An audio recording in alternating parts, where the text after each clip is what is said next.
Hi everyone. सो आज के इस वीडियो में हम लोग स्टार्ट करने वाले हैं अभी क्लास 11 फिजिक्स का chapter system of particles and rotational motion. So बहुत से बच्चों ने रिक्वेस्ट किया था कि सर इस चैप्टर को भी बना दीजिए बिकॉज तुम लोग के हाफ ईयरली के एग्जाम में ये वाला चैप्टर भी आने वाला है। सो फाइनली इस चैप्टर को हम लोग देखने वाले हैं इस वीडियो में। एंड अगर तुम लोग इस चैनल पर नए हो तो इस चैनल को सब्सक्राइब जरूर करना बिकॉज इन वीडियोज़ को बनाने में बहुत ज़्यादा मेहनत लगती है। So kindly subscribe this channel and then उसके बाद इस वीडियो को आगे कंटिन्यू करना एंड साथ में इस वीडियो को लाइक भी कर देना। चलो शुरू करते हैं अभी। सो यहाँ पे सबसे पहले हम बात कर लेते हैं अपने चैप्टर के सिलेबस की। सो चाहो तो स्क्रीनशॉट ले सकते हो इस चैप्टर के सिलेबस का। ये कंप्लीट सिलेबस है तुम्हारे इस चैप्टर का, चाहे सीबीएसई बोर्ड की हम बात करें, चाहे आईसीएसई बोर्ड की बात करें या फिर स्टेट बोर्ड्स की हम बात करें। अगर तुम फिजिक्स क्लास 11 में पढ़ रहे हो तो तुम्हारा कोर्स लगभग इतना ही होगा। ठीक है, सारे टॉपिक्स तुम्हें यहाँ पे इस चैप्टर में पढ़ने हैं। तो इसको अगर हम ब्रॉडली देखें तो ब्रॉडली इस चैप्टर में तुम्हें दो मेन बातें पढ़नी है या तीन मेन बातें पढ़नी है। एक तो सेंटर ऑफ मास के बारे में हमें पढ़ना है, फिर उसके बाद सेकंड चीज आ जाती है rotational motion. And rotational motion के अंदर ही या इसका सब टॉपिक एक है मोमेंट ऑफ इनर्शिया, इसके बारे में भी हम पढ़ रहे होंगे। सो इतने टॉपिक्स हैं, तो चलो एक एक करके शुरुआत करते हैं अभी सबसे पहले सेंटर ऑफ मास के साथ। तो सबसे पहले हम समझते हैं कि सेंटर ऑफ मास क्या होता है। सेंटर ऑफ मास पहले तो एक इमेजिनरी कॉन्सेप्ट है, लाया गया है फिजिक्स में आसानी के लिए। अब ये क्या होता है इसकी बात कर लेते हैं। मान लो एक बॉडी है, अब एक बॉडी के अंदर इनफाइनाइट पार्टिकल्स हो सकते हैं, मतलब अरबों खरबों एटम्स उसके अंदर हो सकते हैं, मॉलिक्यूल्स हो सकते हैं। तो एक बॉडी के अंदर वेरियस पार्टिकल्स हैं। यहाँ मैंने 9 पार्टिकल्स बनाए हैं, बट इसका मतलब ये नहीं कि किसी बॉडी के अंदर 9 ही पार्टिकल्स होंगे। हो सकता है 2 पार्टिकल्स हो सकता है 10 पार्टिकल्स हो सकता है 100 पार्टिकल्स हो, कितने भी पार्टिकल्स हो सकते हैं उस बॉडी में। सो कहने का मतलब ये है कि अगर हम इस बॉडी पे एक फोर्स लगाएं, अगर मैंने इस बॉडी पे मान लो धक्का लगाया तो ये फोर्स हर एक पार्टिकल पे लगेगा और हर पार्टिकल उतने ही फोर्स से आगे की तरफ पुश होगा यहाँ पे। तो ये कहने का मतलब है। लेकिन जब हम फिजिक्स में कैलकुलेशंस को करते हैं तो वहां पे तुमने एक चीज देखी होगी कि हम ऐसे बॉक्स बनाते हैं और उस पर अगर फोर्स लगाना होता है तो एक पॉइंट से ऐसे फोर्स लगा देते हैं एफ। तो ऐसा हम क्यों करते हैं, एक पॉइंट पे ही फोर्स क्यों लगाते हैं? बिकॉज उससे कैलकुलेशन करना आसान हो जाता है, राइट। सो यहाँ पे हम लोग यही चीज के बारे में बात करने वाले हैं कि यहाँ पे एक पॉइंट पे जो हम फोर्स लगाते हैं वो क्यों लगा देते हैं। तो यहाँ पे हम एक कॉन्सेप्ट लाते हैं सेंटर ऑफ मास का। मतलब हम ये इमेजिन कर लेते हैं कि बॉडी का सारा जो मास है वो एक पॉइंट पे ही केंद्रित है, वो एक पॉइंट पे ही रखा हुआ है और उसी पॉइंट पे हम यहाँ पे फोर्स लगा देते हैं और सोचते हैं कि हाँ पूरे बॉडी पे ये फोर्स लग रहा है। सो यही कॉन्सेप्ट है तुम्हारा सेंटर ऑफ मास का, कि हम अज्यूम कर लेंगे कि बॉडी का ये जितने भी नंबर ऑफ पार्टिकल्स है, इनका जितना भी मास है वो केंद्रित है या एक सेंटर ऑफ मास पे ही रखा हुआ है, एक पॉइंट पे रखा हुआ है सारा का सारा मास। ऑब्वियस सी बात है रियलिटी में ऐसा नहीं होगा, बट कैलकुलेशंस को आसान बनाने के लिए हम ये काम यहाँ पे कर रहे होते हैं और ये होता भी इक्वल है। तुम चाहे इंडिविजुअल पार्टिकल्स पे ये फोर्स को डिवाइड करो, चाहे एक सिंगल पॉइंट पे इस कंप्लीट फोर्स को मान लो और ये इमेजिन कर लो कि बॉडी का सारा मास इस पॉइंट पे केंद्रित होगा, है ना। तो यहाँ पे इसका डेफिनेशन क्या होगा सेंटर ऑफ मास का, इसको देखते हैं। So the centre of mass of a system of particles, वहां पे मैंने पार्टिकल्स बताए थे, एक बॉडी के अंदर कई पार्टिकल हो सकते हैं। So the centre of mass of a system of particles moves as if all the mass of system was concentrated at the centre of mass. तो यहाँ पे हम अज्यूम कर लेते हैं कि सारा का सारा बॉडी का मास एक पॉइंट पे ही कंसंट्रेटेड है एंड उसी पॉइंट को हम क्या बोल देते हैं, centre of mass. I hope ये कॉन्सेप्ट क्लियर हुआ होगा अभी। अब इसके बाद इसको निकालते कैसे हैं, तो इसका सिंपल सा फॉर्मूला है that R is equal to m1r1 plus m2r2। अगर और भी पार्टिकल्स तुम्हें लेने हैं, तीसरा पार्टिकल भी लेना है तो m3r3 भी हो जाएगा और divide by m1 plus m2, सारे मासेस के सम से उसको डिवाइड कर देते हैं। सो अभी इस पे एक न्यूमेरिकल हम लोग करेंगे एंड न्यूमेरिकल को करने से पहले एक चीज बता दूं दैट यहाँ पे तुम्हारा R एक वेक्टर होता है, यानी कि अगर 2D प्लेन पे तुम्हारे कई पार्टिकल एक यहाँ रखा है, एक यहाँ रखा है, एक यहाँ रखा है, तो वहां पे तुम्हें x और y दोनों के लिए ही सॉल्व करना पड़ेगा इस चीज को, ठीक है। और बाकी एक रॉड की बात करें, एक लेंथ की बात करें तो वहां पे सिंपल तुम इस फॉर्मूले से निकाल सकते हो। बाकी 2D प्लेन में तुम्हें x और y कोऑर्डिनेट्स दोनों के लिए अलग अलग सॉल्व करना पड़ेगा। तो चलो अभी एक क्वेश्चन करते हैं इसी के ऊपर बेस्ड। क्वेश्चन है find the centre of mass. Centre of मास हमें फाइंड करना है ऑफ 3 पार्टिकल्स, 3 पार्टिकल्स यहाँ पे लेने हैं at the vertices of an equilateral triangle. Equilateral triangle तुम सबको पता होगा, एक ऐसा ट्रायंगल जिसके तीनों साइड्स एक बराबर होते हैं एंड वहां पे सारे एंगल्स में 60-60 के होते हैं। फिर इसके बाद में है the masses of the particles are, masses दिए हुए हैं, एक 100 ग्राम का है, एक 150 ग्राम का है एंड एक 200 ग्राम का है respectively. Each side of equilateral triangle is of 0.5 metre long. तो इसका जरा हम डायग्राम देख लेते हैं किस तरह का बनेगा, ध्यान देना है यहाँ पे।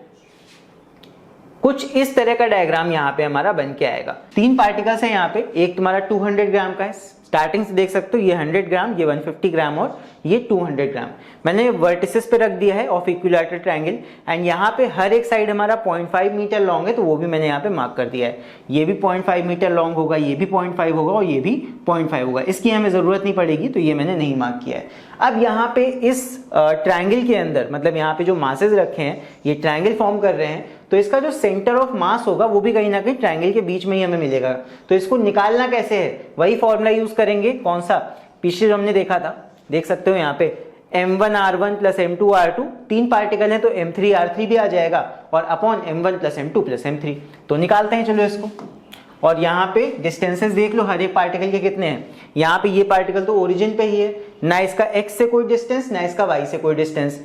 ये वाला पार्टिकल, इसका कोई y एक्सिस मतलब ऊपर की तरफ कोई डिस्टेंस नहीं है, लेकिन x एक्सिस में इसका डिस्टेंस है कितना? 0.5। फिर इस पार्टिकल की बात करें, x में हमें कितना आगे जाना होगा इसके लिए? 0.25। और y एक्सिस में इस ऊपर कितना आना होगा? ये हो जाएगा तुम्हारा पूरा r डिस्टेंस। ये हम निकाल लेंगे अभी पाइथागोरस थ्योरम लगा के। तो चलो सॉल्व करते हैं अभी इसको।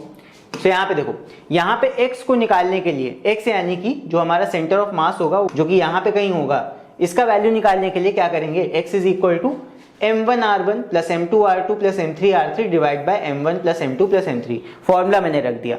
वैल्यू क्या क्या रखेंगे? m1 हमारा ये है, m2 हमारा ये है, m3 हमारा ये है। वैल्यू रखते हैं। m1 हो गया 100, m1 का डिस्टेंस यहाँ ओरिजिन से कितना है? हॉरिजॉन्टली हमें डिस्टेंस लेना है x के केस में, सो यहाँ पे ये डिस्टेंस हो जाएगा 0, इसीलिए 100 इंटू 0 ले लिया। फिर उसके बाद सेकेंड मास हमारा है 150 रखा है यहाँ पे। 150 का x एक्सिस पे डिस्टेंस कितना है? ये डिस्टेंस तुम्हें दिया हुआ है पूरा 0.5, मल्टीप्लाई किया 0.5 से, प्लस उसके बाद में ये वाला मास 200, इसका तुम्हारा x एक्सिस यानी हॉरिजॉन्टली डिस्टेंस कितना है? आधा ही डिस्टेंस लोगे यानी कि 0.25 इसका डिस्टेंस हो जाएगा। सो यहाँ पे 200 मल्टीप्लाई बाय 0.25 डिवाइड बाय सारे मासेस का सम ले लो, 100 प्लस 150 प्लस 200। सॉल्व कर लेंगे इसको एंड इसका आंसर हमारा सॉल्व करके आ जाएगा 5/18 मीटर्स, बिकॉज मीटर में हमें दे रखा था। सो यहाँ पे 5/18 मीटर्स में आंसर आ जाएगा। ये तुम्हारा x कोऑर्डिनेट आया है। अब सेम इसी तरह हमें y वाला कोऑर्डिनेट भी निकालना होगा, बिकॉज ये 2D का प्रॉब्लम है। यहाँ पे 2 डायमेंशन है, x भी है और y भी है। सो यहाँ पे y का निकालने के लिए कैसे करेंगे? यही सेम फॉर्मूला लगाएंगे, m1r1 प्लस m2r2, बस डिस्टेंसेस इस बार हम y एक्सिस की तरफ वाले लेंगे यानी कि वर्टिकल वाले लेंगे। तो यहाँ पे हो जाएगा, देखो सबसे पहला मास 100, इसका y एक्सिस में क्या डिस्टेंस है? 0 है, इसको 0 से मल्टीप्लाई किया। फिर 150 वाला मास लिया, इसका डिस्टेंस y एक्सिस पे कितना है? मतलब ऊपर की तरफ कितना है? x एक्सिस पे ही रखा है, मतलब y एक्सिस में वर्टिकल डिस्टेंस का 0 हो गया, मल्टीप्लाई बाय 0, सिंपल। अब इसके बाद लास्ट में प्लस 200 तीसरा मास रखा, इसका डिस्टेंस वर्टिकली कितना है? तो यहां से वर्टिकल डिस्टेंस निकाल लो, ये r हो जाएगा। अब ये r हमें पाइथागोरस थ्योरम लगा के निकालना पड़ेगा। सो पाइथागोरस थ्योरम आई होप सब बच्चों को पता होगी। सो यहाँ पे इस r का वैल्यू पाइथागोरस से हम निकालेंगे, जो कि वहां मैंने रफ वर्क में देखो निकाला हुआ है। ये हो जाएगा तुम्हारा r स्क्वायर यानी कि इसका स्क्वायर प्लस ये डिस्टेंस 0.25 है, 0.25 का square is equal to hypotenuse का स्क्वायर यानी कि 0.5 का स्क्वायर। इसको हम सॉल्व करके r का वैल्यू बहुत आसानी के साथ निकाल सकते हैं। सो हमको ये डिस्टेंस मिल गया, y वाला डिस्टेंस। तो यहाँ पे 200 को हम इसी डिस्टेंस से मल्टीप्लाई करेंगे, यानी कि 200 को हम मल्टीप्लाई कर देंगे 0.25 इंटू √3। ये हमारा डिस्टेंस आया है सॉल्व करके। आई होप इतना समझ में आया होगा।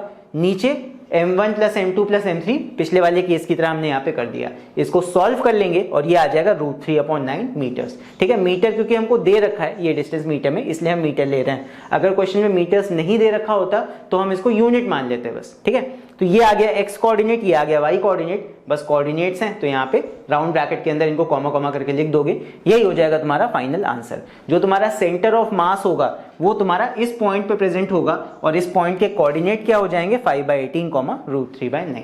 ठीक है, आई होप समझ में आ गया होगा तुम लोग को वाला क्वेश्चन। चाहो तो एक बार देख लो एंड इस क्वेश्चन को एक बार अपने आप से भी लगा के देखना, तो ये ज्यादा अच्छे से तुम लोग को समझ में आएगा। चलो इसके बाद बढ़ते हैं अभी नेक्स्ट क्वेश्चन की तरफ, और नेक्स्ट हमारा क्वेश्चन है ये। अगेन यहाँ पे है पार्टिकल्स ऑफ मासेस, 4 मासेस देखो यहाँ पे दे रखे हैं। Particles of masses m1 is equal to 2 gram, m2 is equal to 2 gram, m3 is equal to 1 gram and m4 is equal to 1 gram. यहाँ पे 4 पार्टिकल्स हैं, ये 4 पार्टिकल का सिस्टम है। पिछली बार 3 का था, इस बार 4 पार्टिकल्स आ गए। Are placed at the corners of a square. अब 4 पार्टिकल्स हैं तो एक स्क्वायर के कॉर्नर्स पे रखे गए हैं, दिख रहे हैं यहाँ पे। एक पार्टिकल यहाँ पे है, एक यहाँ पे, एक यहाँ पे और एक यहाँ पे, और इन चारों पार्टिकल्स के मासेस हमको यहाँ पे दे रखे हैं, तो इनका यूज कर लेंगे अभी। अब यहाँ पे हमसे कहा गया है find the centre of mass of the system with respect to m1। तो m1 के रिस्पेक्ट में यानी कि ओरिजिन के रिस्पेक्ट में 0,0 के रिस्पेक्ट में हमें सेंटर ऑफ मास कैलकुलेट करके बताना है। तो ऑब्वियस ही बात है, सेंटर ऑफ मास कहाँ पे आएगा, यहाँ कहीं बीच में आएगा, हमेशा बॉडी के बीच में ही आता है ज्यादातर केसेस में, यहाँ पे आ जाएगा तुम्हारा सेंटर ऑफ मास। तो इसका वैल्यू कैसे निकालोगे, वही सेम फॉर्मूला यूज करके m1r1 plus m2r2 and so on. तो यहाँ पे 4 मासेस हैं, तो तुम्हें 4 बार यहाँ पे 4 मासेस को लेना पड़ेगा, m1r1 plus m2r2 plus m3r3 plus m4r4, इस तरह। तो चलो देखते हैं कैसे हो गए। यहाँ पे चारों मासेस हैं, तो इसके लिए हम कैसे निकालेंगे, देखना है। यहाँ पे हो जाएगा सबसे पहले x का वैल्यू निकालने के लिए सबसे पहले मास से देखो m1, तो m1 का डिस्टेंस ना तो कोई x से है और ना ही इसका कोई y से डिस्टेंस है, ये तुम्हारा ओरिजिन पे ही रखा हुआ है। सो m1 के डिस्टेंसेस y के केस में और x के केस में, दोनों केस में 0 हो जाएंगे। सो इसको हमें लेने की जरूरत ही नहीं है, m1 इंटू 0 करोगे ये 0 ऐसे भी हो जाएगा। सो यहाँ पे हो जाएगा m1 इंटू 0, यानी कि m1 का यहाँ पे मास है कितना, m1 2 ग्राम का है। सो यहाँ पे हो जाएगा 2 इंटू 0 प्लस उसके बाद सेकेंड मास m2 है, m2 तुम्हारा कितना दिया रखा है 2 ग्राम।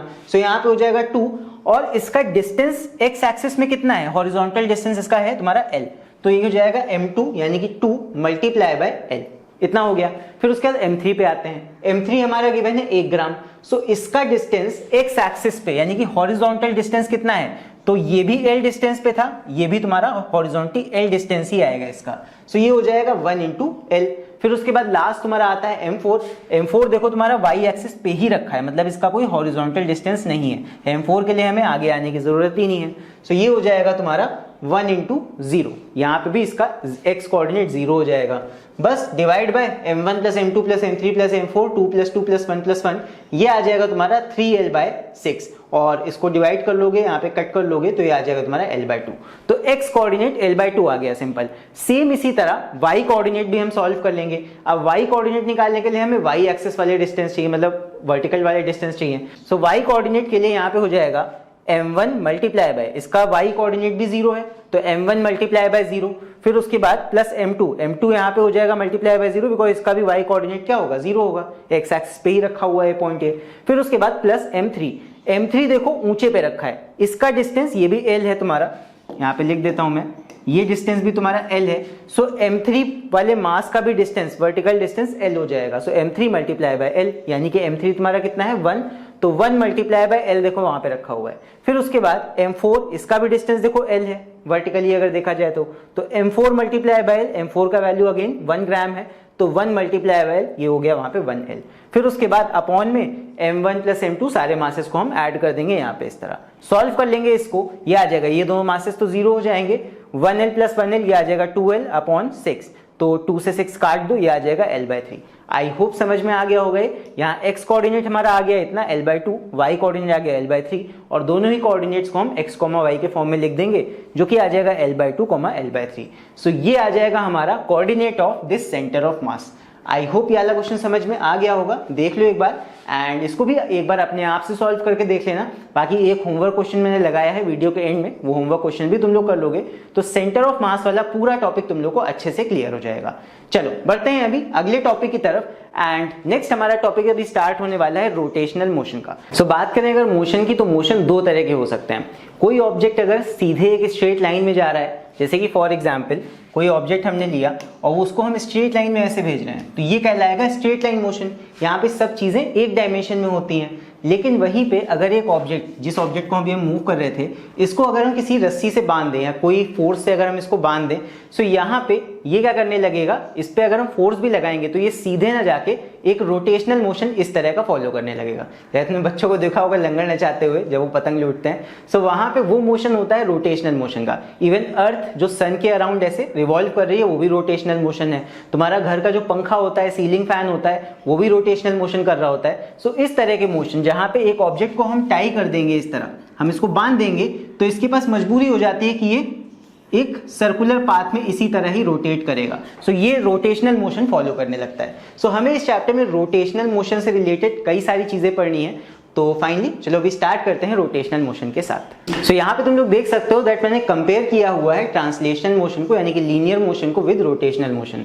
तो कई टर्म्स हम जो ट्रांसलेशनल मोशन में यूज करते हैं उन्हीं के एनालॉग होते हैं रोटेशनल मोशन में। जैसे कि फॉर एग्जांपल सबसे पहले हम मास लेते हैं लीनियर मोशन में, यानी कि मास ऑफ द बॉडी वहां कंसिडर किया जाता है कई फॉर्मूलाज में। सो मास की जगह रोटेशनल मोशन में आ जाता है मोमेंट ऑफ इनर्शिया। ये रिलेट कर लो बिकॉज अभी आगे इन सारे टर्म्स के बारे में हम पढ़ रहे होंगे, तो मैं एटलीस्ट इतना आइडिया होना चाहिए कि किस चीज की जगह ये पर्टिकुलर चीज या ये नई एंटिटी ले रही है। तो मास की जगह हम यूज करेंगे moment of inertia rotational motion में। तो जहां जहां फॉर्मूला में मास आता है वहां वहां मोमेंट ऑफ इनर्शिया यानी आई रख देंगे। फिर इसके बाद नेक्स्ट हमारा लीनियर डिस्प्लेसमेंट एस, यानी कि कितना डिस्टेंस यहाँ पे मूव करेगी बॉडी। सो ये लीनियर के केस में होता है। रोटेशनल मोशन के केस में बात करें तो वहां एंगुलर डिस्प्लेसमेंट हम लेते हैं। देखो स्ट्रेट लाइन मोशन में चीजें स्ट्रेट जाएंगी तो वहां मीटर्स में या सेंटीमीटर्स में डिस्टेंस नाप लोगे, लेकिन जब कोई चीज ऐसे राउंड राउंड घूम रही है तो राउंड के केस में तो वहां एंगल नापा जाएगा ना। सो यहाँ एंगुलर डिस्प्लेसमेंट में थीटा नापा जाता है। एंड एक बात हम याद रखेंगे कि ये जो थीटा होगा ये हम डिग्री में नहीं नापते हैं, नाप सकते हो बात अलग है, लेकिन रेडियंस में हम नापते हैं। स्टैंडर्ड तुम्हारा रेडियंस में रहता है, रेडियंस में नापा जाता है, यानी कि पाई तुम्हारा लगा होगा वहां पे, रेडियंस में नाप लोगे इसको। फिर इसके बाद नेक्स्ट आता है हमारा लीनियर वेलोसिटी। जब कोई चीज सीधे जाएगी उसमें लीनियर वेलोसिटी होगी, जब कोई बॉडी ऐसे रोटेट कर रही है तो उनका एंगल चेंज हो रहा है। सो वहां पे rate of change of angle, angle बदलेगा समय के साथ, तो rate of change of angle हो जाता है तुम्हारा एंगुलर वेलोसिटी। तो ये जो ओमेगा है this is theta upon T, और वो भी delta theta upon delta T, मतलब कि एंगल कितना जल्दी जल्दी बदल रहा है टाइम के साथ। जैसे कि वेलोसिटी क्या होती है कि डिस्टेंस कितना जल्दी जल्दी चेंज हो रहा है, उसी तरह एंगुलर वेलोसिटी क्या हो जाती है, कितना जल्दी जल्दी तुम्हारा एंगल चेंज हो रहा है, कितना तेज तेज तुम्हारी बॉडी इस तरह रोटेट कर रही है। सो वही चीज हो जाती है यहाँ पे। फिर उसके बाद जैसे लीनियर एक्सेलरेशन होता है, कितना जल्दी जल्दी तुम्हारा वेलोसिटी बदल रहा है लीनियर के केस में, वही चीज यहाँ पे आ जाती है एंगुलर एक्सेलरेशन के फॉर्म में। सो यहाँ पे एंगुलर एक्सेलरेशन का मतलब ये कि तुम्हारा कितना जल्दी जल्दी एंगुलर वेलोसिटी चेंज हो रहा है। सो एंगुलर एक्सेलरेशन का मतलब क्या हो जाएगा कि कितना जल्दी जल्दी तुम्हारा एंगुलर वेलोसिटी यानी कि ओमेगा चेंज हो रहा है विद रिस्पेक्ट टू टाइम। मैंने डी लिख दिया है बिकॉज ये डेरिवेटिव फॉर्म है कि rate of change of omega with respect to time, यानी कि एंगुलर वेलोसिटी कितना जल्दी जल्दी बदल रहा है वो क्या हो जाएगा एंगुलर एक्सेलरेशन। टर्म्स को समझते चलो, आसान रहेगा तुम्हारे लिए। फिर उसके बाद आता है फोर्स। तो फोर्स हम लीनियर मोशन में यूज करते हैं। यहां पे फोर्स का ऑल्टरनेटिव आ जाता है टॉर्क। टॉर्क का तुमने फॉर्मूला पढ़ा होगा क्लास 10th में, मोमेंट ऑफ फोर्स यानी टॉर्क बराबर होता है force into perpendicular distance. So torque आ जाता है रोटेशनल मोशन के केस में। यहां फोर्स नहीं लेते हैं हम, टॉर्क लेते हैं। फिर उसके बाद लास्ट है लीनियर मोमेंटम। लीनियर मोमेंटम भी 10th क्लास फिजिक्स में सब बच्चे पढ़ चुके होंगे। यहां पे आ जाता है अब एंगुलर मोमेंटम। अब एक चीजें बता दूं, एंगुलर मोमेंटम आईएससी की बुक्स में जे लेटर से डिनोट किया गया है, बट अगर सीबीएसई बोर्ड की बात करें तो सीबीएसई में एनसीईआरटी की बुक्स में तुम्हें जे की जगह एल मिलेगा कैरेक्टर। सो यहाँ पे कैरेक्टर मायने नहीं रखता, चाहे जे यूज करो चाहे एल यूज करो, तुम्हें यहाँ पे मतलब पता होना चाहिए। इस चीज का मतलब है एंगुलर मोमेंटम। तो जैसे लीनियर मोमेंटम एक लाइन के मोशन के लिए होता है, एंगुलर मोमेंटम तब आ जाता है जब हम कोई चीज रोटेट करते हैं या रोटेशनल मोशन हो रहा होता है तब। आई होप ये सारे टर्म्स का एक आइडिया तुम लोग को मिला होगा। अब हम लोग एक एक करके इन सब की बात करेंगे अभी। तो चलो शुरू करते हैं सबसे पहले एंगुलर वेलोसिटी के साथ। जब कोई चीज रोटेशनल मोशन कर रही होती है तो ऑब्वियस सी बात है उसका एंगल धीरे धीरे चेंज हो रहा होता है। बॉडी यहां से यहां आएगी, उसका एंगल चेंज होगा, और आगे जाएगी और एंगल उसका बढ़ता जाएगा।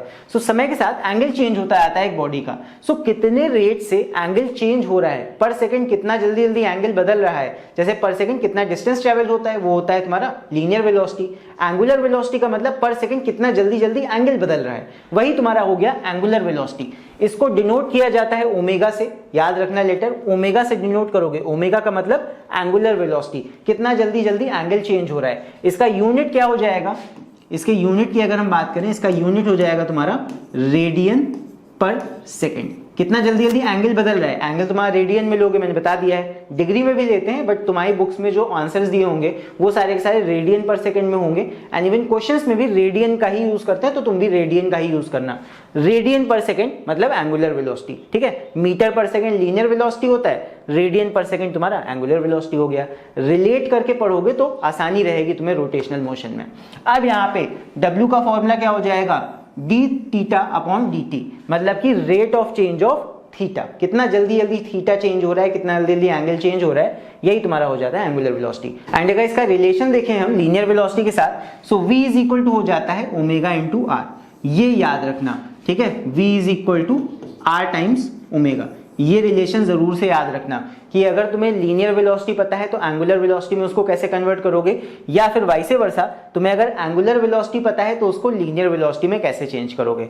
v is equal to R omega, ये फॉर्मूला याद रखना, काफी काम आएगा तुम्हारे। चलो इसके बाद बढ़ते हैं आगे अभी एंगुलर एक्सेलरेशन की तरफ। सो नेक्स्ट हमारा टॉपिक है एंगुलर एक्सेलरेशन। जैसे एंगुलर वेलोसिटी था उसी तरह एंगुलर एक्सेलरेशन आ जाता है। एंगुलर एक्सेलरेशन को हम डिनोट करते हैं लेटर अल्फा से, ग्रीक लेटर है। सो यहाँ पे we define angular acceleration alpha as the rate of change of angular velocity.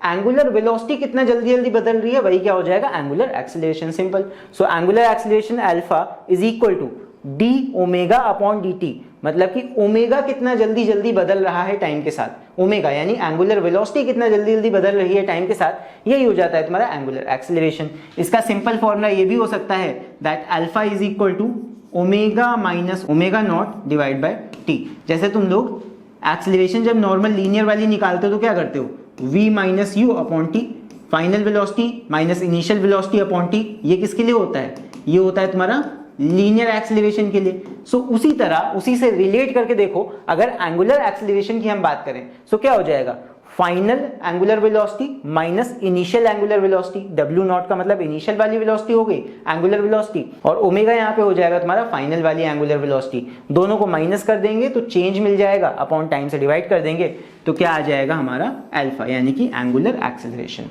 I hope समझ में आ गया होगा एंगुलर एक्सेलरेशन और एंगुलर वेलोसिटी। चलो बढ़ते हैं आगे अभी। इसके बाद बात करते हैं मोमेंट ऑफ फोर्स की। अब ये एक ऐसा टॉपिक है जिसको मैं बोलूंगा तुम लोग 10th क्लास फिजिक्स में पढ़ के आए हो, तो थोड़ा सा ही मैं रिवाइज कराऊंगा इसको। मोमेंट ऑफ फोर्स क्या होता है, the rotational analogue of force in linear motion is moment of force. मतलब कि जो लीनियर मोशन में फोर्स होता है उसी का एनालॉग यहाँ पे हो जाता है तुम्हारा moment of force. Moment of force में हम फोर्स को उसके perpendicular distance from the axis से मल्टीप्लाई कर देते हैं, क्या मिल जाता है, टॉर्क। जैसे मान लो ये हमारा एक रॉड है, इस पे मैं इस कोने पे फोर्स लगा रहा हूं, यहाँ पे इसका एक्सिस है, तो इस पे मैं यहां फोर्स लगाऊंगा तो एक रोटेशन कॉज होगा, तो यहाँ पे एक टॉर्क पैदा होगा। सो यानी कि टॉर्क हमेशा रोटेशन के केस में ही आता है, torque creates rotation, torque is the cause for rotation. तो यहाँ पे the rotational analogue of force in linear motion is moment of force. It is also refer to as torque और कपल। कपल की बात आगे मैं करूंगा, बट टॉर्क यहाँ पे समझ लो। टॉर्क को हम मोमेंट ऑफ फोर्स भी कहते हैं, और मोमेंट ऑफ फोर्स का फॉर्मूला सिंपल क्या होता है, फोर्स लो उसको डिस्टेंस से मल्टीप्लाई कर दो। और यहाँ पे अगर क्रॉस प्रोडक्ट के फॉर्म में देखें, वेक्टर्स आ गए यहाँ पे, क्रॉस प्रोडक्ट के फॉर्म में tau is equal to R cross F. R भी एक वेक्टर है, एफ भी एक वेक्टर है, और दोनों का क्रॉस प्रोडक्ट निकाल के टाउ भी एक वेक्टर ही आता है। जैसे फॉर एग्जांपल यहाँ पे तुम्हारे पास में मान लो, यहाँ पे मैंने बनाया भी हुआ है, देखो ये तुम्हारा डिस्टेंस वेक्टर आर हो गया, ये तुम्हारा फोर्स हो गया। सो दोनों का क्रॉस निकाल लोगे, क्रॉस प्रोडक्ट में स्क्रू रूल लगाओ। अगर तुम्हारा एंटी क्लॉकवाइज रोटेशन हो रहा है तो तुम्हारा ऊपर की तरफ टॉर्क जाएगा, जो कि यहाँ पे तुम देख सकते हो, आर क्रॉस एफ निकाल रहे हो तो आर से एफ की तरफ जाने में एंटी क्लॉकवाइज, तो टाउ ऊपर की तरफ निकल गया। अगर यहाँ पे आर ऐसे होगा, एफ ऐसे होगा, तो यहाँ पे हमको क्लॉकवाइज ऐसे मूव करना पड़ेगा। सो इसका क्रॉस प्रोडक्ट टाउ नीचे की तरफ आएगा। अब ये जो रूल मैं बता रहा हूँ ये तुम लोग अगर नहीं समझ में आ रहा है सो यहाँ पे मेरा वेक्टर्स वाला वीडियो जाके देख लेना, उसमें मैंने क्रॉस प्रोडक्ट के बारे में अच्छे से समझाया है। उस वीडियो को एक बार देख लोगे तो इन चीजों में तुम्हें कोई भी कंफ्यूजन नहीं होगा। उसका लिंक तुम्हें नीचे डिस्क्रिप्शन में मिल जाएगा, उस वीडियो को भी जाके देख लेना तो तुम्हारा फायदा होगा। चलो अब यहाँ पे इसको हम निकालेंगे, अभी ये क्वेश्चन इसके ऊपर बेस्ड करते हैं, और वहां पे टाउ निकालना होगा हमें, और डिस्टेंस का वेक्टर हमें दे रखा होगा यानी कि आर दे रखा होगा, और एफ का वैल्यू दे रखा होगा। तो चलो निकालते हैं अभी इसको, टाउ को, मोमेंट ऑफ फोर्स को। ये क्वेश्चंस तुम लोग कर चुके हो क्लास 10th में, बस फर्क यही था वहां पे वेक्टर्स का लॉजिक तुम्हें नहीं पढ़ना था। सो चलो भी इसी के ऊपर बेस अभी एक न्यूमेरिकल करते हैं। सो क्वेश्चन यहाँ पे है, find the torque by force F is equal to, ये एक फोर्स दे रखा है एक्टिंग एट पॉइंट आर का, देखो यहाँ पे एक वेक्टर फॉर्म दे रखा है। वेक्टर फॉर्म का मतलब सिंपल यही है कि आई, जे और के कैप के फॉर्म में तुम्हें यहाँ पे वेक्टर्स का वैल्यू दे रखा होता है। सो इनको वेक्टर्स के तरीके से ही फिर हमें सॉल्व भी करना पड़ेगा। सो यहाँ पे टाउ का वैल्यू निकालना है। टाउ का फॉर्मूला अभी जस्ट हमने देखा आर क्रॉस एफ होता है। तो क्रॉस प्रोडक्ट, ये क्रॉस प्रोडक्ट का फॉर्मूला है। क्रॉस प्रोडक्ट कैसे निकालेंगे देख लो। क्रॉस प्रोडक्ट निकालने के लिए हम क्या करते हैं, यहाँ पे डिटर्मिनेंट्स का यूज करते हैं। सब बच्चे यहाँ पे पढ़ोगे डिटर्मिनेंट्स, मैथ्स अगर तुमने ली होगी तो। This is determinant. एक बच्चे ने मुझसे पूछा था वेक्टर्स वाले वीडियो में कि ये क्या है, दीज आर डिटर्मिनेंट्स, इसको डिटर्मिनेंट बोलते हैं। यहाँ पे हम दो लाइन्स ऐसे खींचते हैं, फिर उसके बाद आई, जे और के लिखते हैं, फिर उसके बाद पहले r वाला जो पहला वेक्टर होगा उसका वैल्यू लिखेंगे। अब यहाँ पे वेक्टर्स में i, j और k हमें नहीं लिखना, इनके जो नंबर हैं, इनके जो कोफिशिएंट्स हैं वो हमें यहाँ लिखने होते हैं। सो देखो r के केस में कोफिशिएंट्स क्या है 7, 3 और 1। साइन भी लेते हैं, ध्यान रखना यहाँ तीनों प्लस के हैं तो यहाँ पे सिर्फ 7, 3 और 1 मैंने लिख दिया। फिर उसके बाद f वाला वेक्टर देखो, वहां पे i का जो कोफिशिएंट है -3 है, बाकी j का 1 है और k का 5 है, तो -3, 1 और 5 हो जाएगा तुम्हारा f के कोफिशिएंट्स, -3, 1 और 5। बस इस डिटर्मिनेंट को हम सॉल्व कर लेंगे, डिटर्मिनेंट के तरीके से हमारा आंसर आ जाएगा। कैसे सॉल्व होता है समझ लो। सबसे पहले लिखा जाता है i, फिर उसके बाद i वाला कॉलम छोड़ दो, छुपा दो, फिर उसके बाद नीचे जो तुम्हारी मैट्रिक्स बची है ये लिख लो, मैट्रिक्स का जो बचा हुआ डिटर्मिनेंट है वो लिख लो, यानी कि 3, 1, 1, 5, यहाँ लिखा 3, 1, 1, 5। फिर उसके बाद j यानी कि बीच वाले टर्म के लिए लगता है माइनस, यहाँ लगाया -j, फिर उसके बाद इसका कॉलम छुपा लो, क्या बच रहा है 7, 1, -3, 5, तो 7, 1, -3, 5 ये लिखा j के साथ में। फिर उसके बाद प्लस के, लास्ट टर्म प्लस का होगा, ये डिटर्मिनेंट को सॉल्व करने का तरीका है। फिर यहाँ पे प्लस का k हुआ, अब इसको छुपा लो, इसके कॉलम को, क्या बचा 7, 3, -1 और 1, तो 7, 3, -3 और 1 ये आ गया। बस इसको सॉल्व कर लेते हैं, यहाँ पे हो जाएगा 1। इसको कैसे सॉल्व करेंगे, डिटर्मिनेंट को सॉल्व करने का तरीका ये है कि 3 को 5 से मल्टीप्लाई करो, मतलब this multiply by this term minus this term multiply by this term, ऐसे होता है। तो यहाँ पे हो जाएगा 3, 5 = 15, माइनस लगाया बीच में, 1 × 1 1 आया, फिर उसके बाद -j इसको कॉपी किया, यहाँ पे हो जाएगा 7, 5 = 35, दिस इंटू दिस 7, 5 = 35, प्लस क्यों हुआ ध्यान देना, यहाँ लगता है माइनस, लेकिन माइनस के आगे तुम करोगे 1 × -3 जो कि आएगा -3, तो वो -3 और बीच का माइनस होके क्या हो जाएगा प्लस हो जाएगा, माइनस प्लस। इसको सॉल्व करके देख लेना, समझ में आ जाएगा। ये हो जाएगा तुम्हारा +3। फिर उसके बाद लास्ट में प्लस के है, यहाँ पे हो जाएगा 7, 1 = 7 और -3, 3 = 9, तो माइनस का 9 ये हुआ और बीच में माइनस का साइन लगता ही है, तो माइनस अगेन प्लस होके ये प्लस का 9 हो जाएगा। बस इसको हम सॉल्व कर लेंगे, ये आ जाएगा तुम्हारा 49 - 38j + 16k। सो ये आ जाएगा हमारा टाउ का वैल्यू, ये टाउ वेक्टर हमारा आ जाएगा, यानी कि टॉर्क आ जाएगा। सो आई होप ये वाला क्वेश्चन भी तुम लोगों को समझ में आया होगा। अगर वेक्टर्स में थोड़ी सी भी प्रॉब्लम हो तो मैं फिर से सजेस्ट करूंगा दैट हमारा वेक्टर्स वाला वीडियो जाकर एक बार देख लेना, उसमें मैंने स्केलर और वेक्टर प्रोडक्ट दोनों ही अच्छे से समझाए हैं, एंड उस वीडियो का लिंक तुम्हें नीचे डिस्क्रिप्शन में मिल जाएगा। चलो बढ़ते हैं आगे अभी अगले टॉपिक की तरफ। सो अभी हम देखते हैं अपना नेक्स्ट टॉपिक जो कि है कपल। अब ये वो कपल नहीं है जो तुम लोग समझ रहे हो, ये फिजिक्स वाला कपल है। इसके बारे में तुम लोगों ने क्लास 10 फिजिक्स में भी पढ़ा होगा। तो अभी जो हम लोगों ने मोमेंट ऑफ फोर्स की बात की थी उसी से रिलेट करता है ये, बस यहाँ पे बात आ जाती है इक्वल एंड ऑपोजिट फोर्स की। जैसे मान लो कोई रॉड है, उसका एक्सिस सेंटर में है, तुम क्या कर रहे हो, एक तरफ फोर्स लगा रहे हो ऊपर की तरफ और दूसरी तरफ फोर्स लगा रहे हो नीचे की तरफ। सो एक ऊपर की तरफ फोर्स, एक नीचे की तरफ फोर्स, जैसे स्टीयरिंग व्हील में नहीं हम लोग ड्राइव करते हैं, एक तरफ ऊपर को फोर्स लगाएंगे तो एक तरफ नीचे को। सो ऐसे केसेस में जहां दो फोर्सेस लगेंगे, दोनों ही फोर्सेस इक्वल मैग्नीट्यूड के होंगे, लेकिन दोनों का जो डायरेक्शन है वो ऑपोजिट होगा। सो यही दो इक्वल और ऑपोजिट फोर्सेस क्या क्रिएट करते हैं, कपल क्रिएट करते हैं। जैसे तुम लोग नल को क्लोज करते हो, टैप को क्लोज करते हो, सो वहां पे तुम एक कपल लगा रहे होते हो। अगर तुम कार की स्टीयरिंग, कार ड्राइव कर रहे हो, तो कार की स्टीयरिंग पे तुम एक कपल क्रिएट कर रहे होते हो फोर्सेस का। सो दो जब इक्वल और ऑपोजिट फोर्सेस लग रहे होंगे किसी ऑब्जेक्ट के ऊपर और रोटेशन कॉज कर रहे होंगे, दैट क्रिएट्स अ कपल। ये होता है फिजिक्स में कपल। अब यहाँ पे इसका वैल्यू मोमेंट ऑफ कपल कैसे निकालेंगे? So moment of couple simple आ जाता है, कोई भी एक फोर्स ले लो, बिकॉज दोनों ही फोर्सेस तुम्हारे इक्वल होंगे यहाँ के केस में, यहाँ F1 F2 नहीं होगा।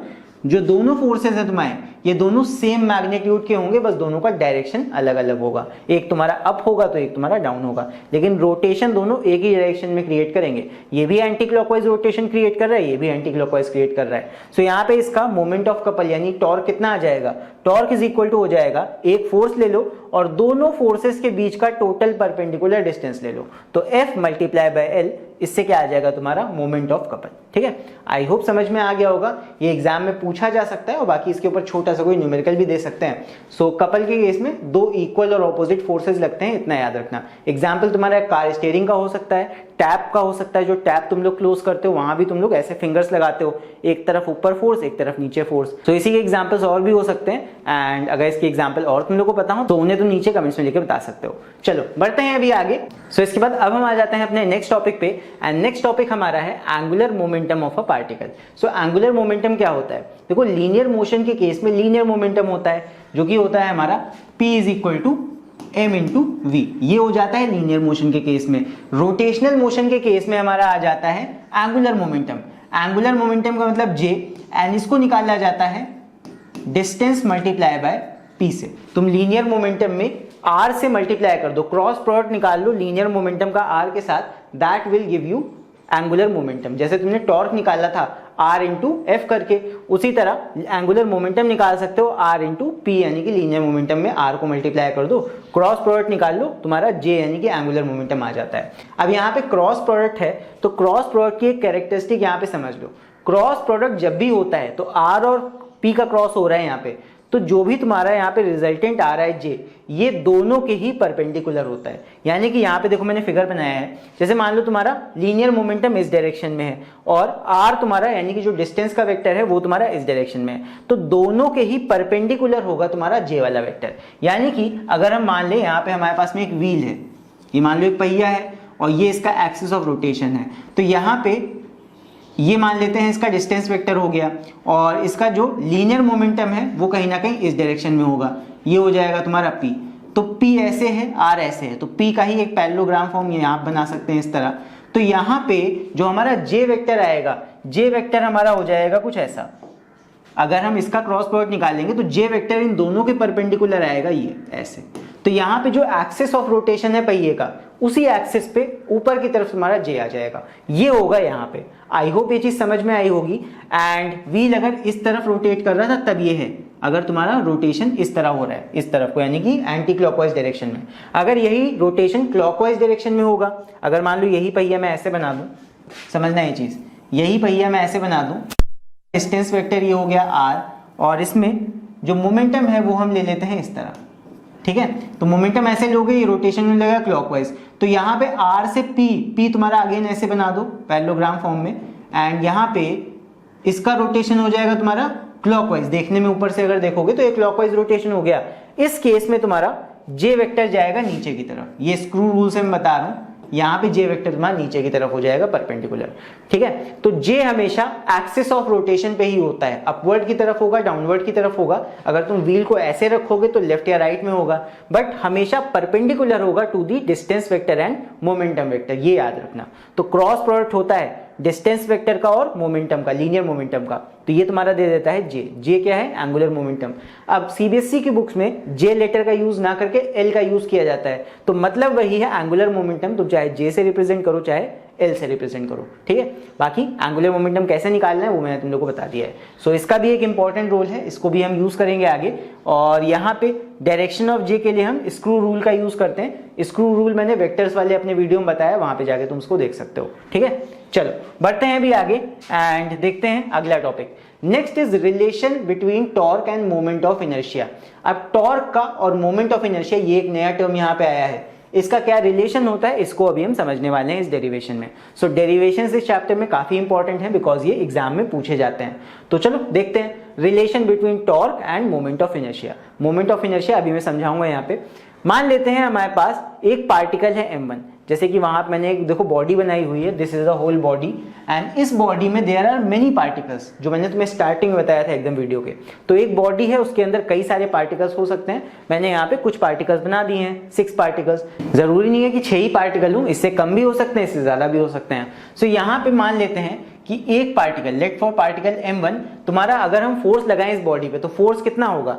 F इज इक्वल टू होता है ma, ठीक है। अगर हम a को लीनियर एक्सेलरेशन को चेंज करना चाहें एंगुलर एक्सेलरेशन में तो क्या हो जाएगा? a इज इक्वल टू होता है r अल्फा, तो यहाँ पे a की जगह लिख देंगे r अल्फा। सो ये हो जाएगा F is equal to m1 multiply by a की जगह हम लिख देंगे ये a1 हो जाएगा एक्चुअली, और a की जगह हम लिख देंगे r1 अल्फा। देखो रोटेशनल एक्सेलरेशन हर पार्टिकल के लिए सेम रहेगी, लीनियर एक्सेलरेशन हर पार्टिकल का अलग अलग हो सकता है। जैसे मान लो ये एक फैन ब्लेड होता, तो यहाँ पे जो पार्टिकल होता है इसका लीनियर एक्सेलरेशन कम होता, यहाँ पे जो पार्टिकल होता है इसका लीनियर एक्सेलरेशन ज्यादा होता।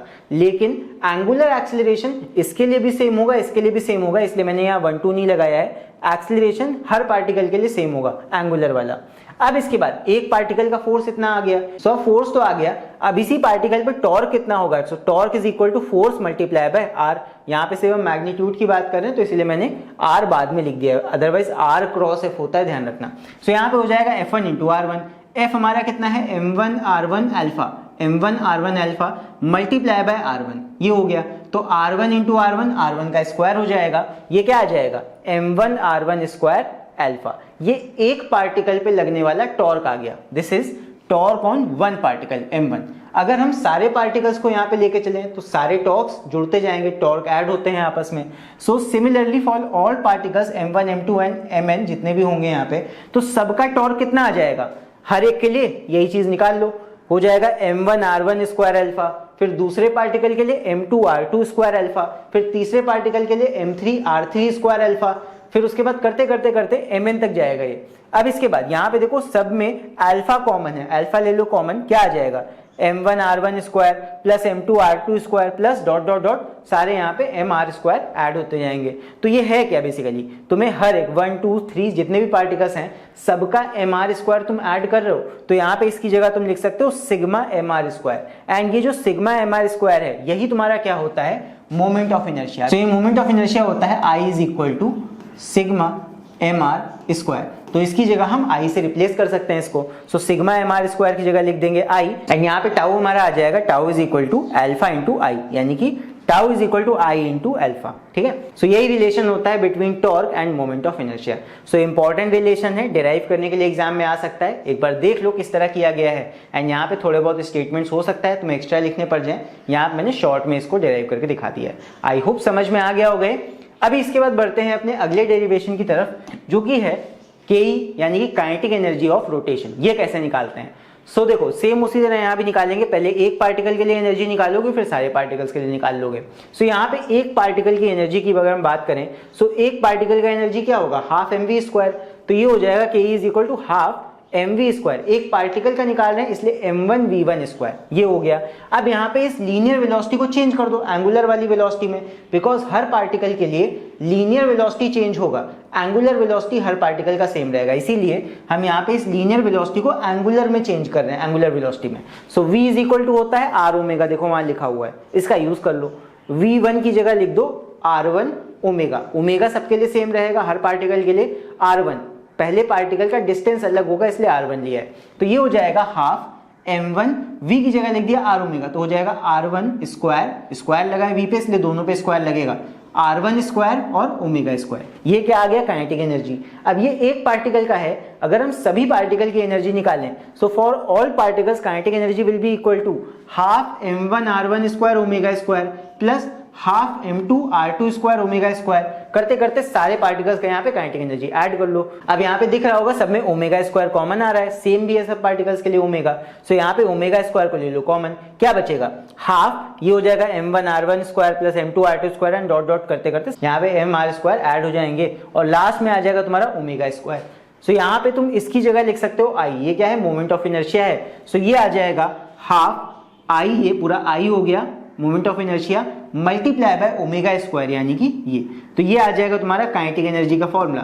सो kinetic energy is equal to क्या आ गया, half I omega square. So linear motion के केस में काइनेटिक एनर्जी कितना आता था, हाफ mv स्क्वायर। यहाँ पे मास की जगह ले ली है मोमेंट ऑफ इनर्शिया ने, और वहां जो v आता था, लीनियर वेलोसिटी आता था, वो चेंज हो गया तुम्हारा एंगुलर वेलोसिटी से। So half mv square has been converted into half I omega square in the case of rotational motion. So I hope ये वाला डेरिवेशन भी तुम लोग को समझ में आया होगा, एक बार इसको देख लो।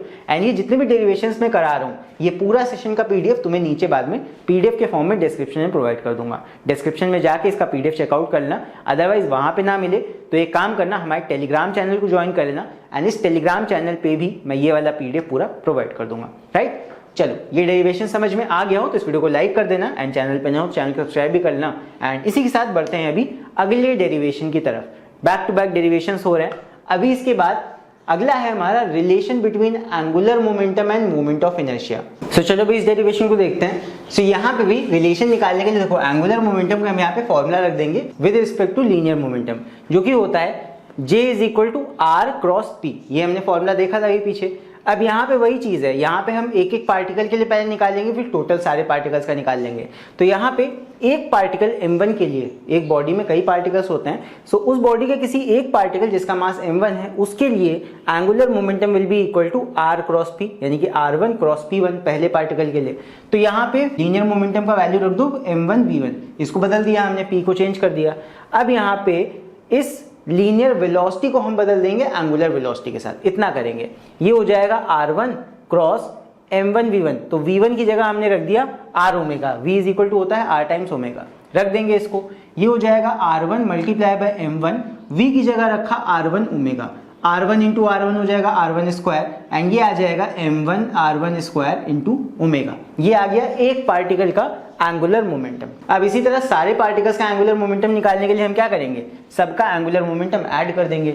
सो total angular momentum is equal to m1 r1 square omega, जो वहां पे आया है। अब हर पार्टिकल के लिए हमें लिखना है m1 r1 square omega plus m2 r2 square omega plus dot dot dot infinite तक चले जाएंगे।